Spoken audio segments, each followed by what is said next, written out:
All right, my dudes, welcome back to another Movie Monday. So this week, I am hitting you guys with another new movie, and that was Skinamarink. So I finally watched it. It was on Shudder, and I just heard so much about it. I heard a lot of negative things. I heard a lot of positive things.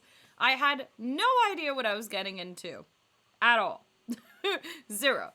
I did, I saw the cover, and one of my friends did actually see it, and I was like, you know, like, he didn't tell me too much about it. He just said that it was a bit artsy.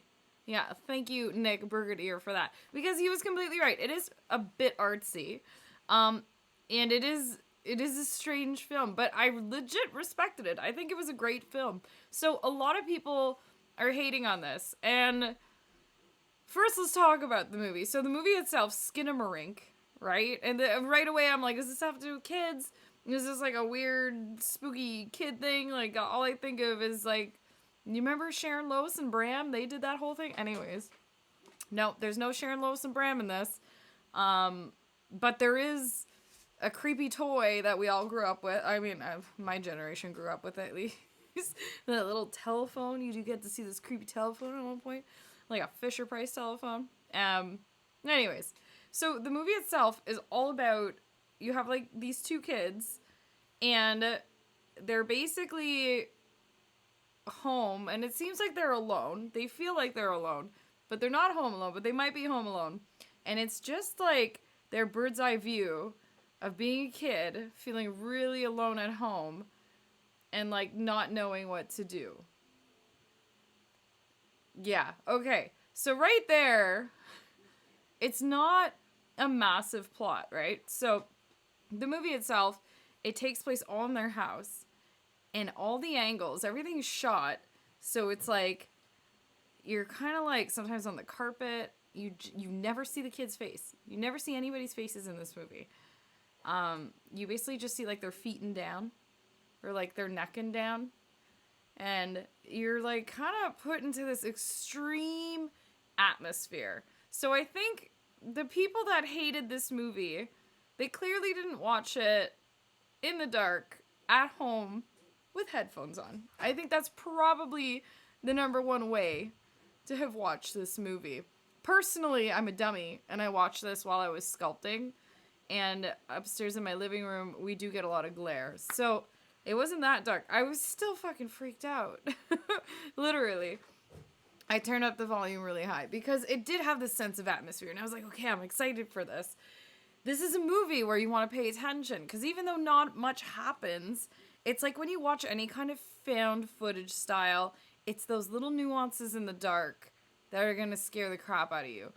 And this movie did that so well. So, again, you just have these two kids, you know, you kind of like see like one of them's looking for their dad and like their mom, like what happened. You don't really know what the hell's going on.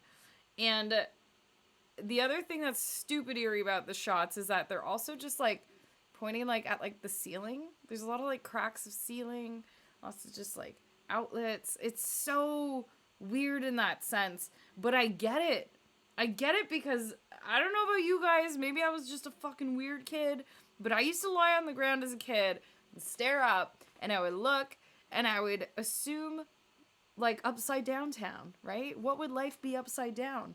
Walking around in your house where you have to like step super high to get over into another room. I would do this, and this movie tapped into that part of my mind that was like, oh shit, I'm not the only weirdo who like thought all this stuff was eerie.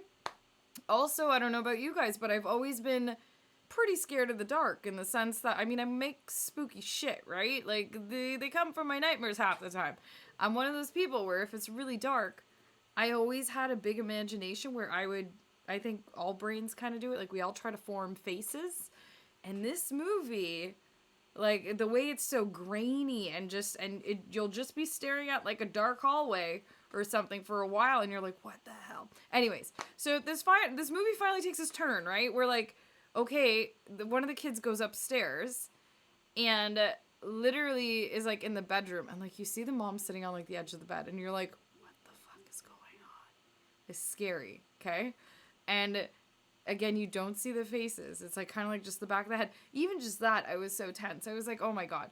So I don't want to spoil anything about this movie, but it is very much a film that A, you need to pay attention to, B, it's stupid long, and it feels like not much happens, but again, it's atmospheric. Like that's what you're there for. You're there to feel like really uncomfortable and like, oh my God, what's gonna happen? Again, like you're there for like a long period of time. And you're like, I don't know where this is going. And this movie takes this turn where you're just like, what? Like, what's happening? And I think that's why I appreciated it so much. I kind of really need, you know what? I am gonna rewatch this film with headphones in the dark alone. I am. I'm terrified, but I'm gonna do it. Because honestly, even you're gonna see something towards the end, and I would love to relive that moment again, because I will. I'm one of these people, you can spoil a movie all you want. I always want to see it anyways, kind of thing. Like, just saying it doesn't spoil it for me, does that make sense? But I do really want to relive that moment that I had seeing that ending, and also just understanding it all. Like, it even takes you down this path, like the kids are, like, calling the cops and, like, trying to get outsiders to help, but is it demons? Are they dead? What happened? I really don't know. Like, I can't even theorize with you guys at this point, because I was just kind of like, I don't know. Again, no spoilers. I'm not going to spoil anything on this. If you guys want to talk about the ending, write spoilers before whatever, but yeah, I guess my honest opinion about this damn movie is that I enjoyed it. Everybody hates it. I thought it was pretty damn good. I would love to know what you guys thought about this movie. It is still streaming on Shudder. And yeah, I'd love to talk more about it. So like we don't piss off anybody who hasn't seen it yet. Yeah, again, write spoilers.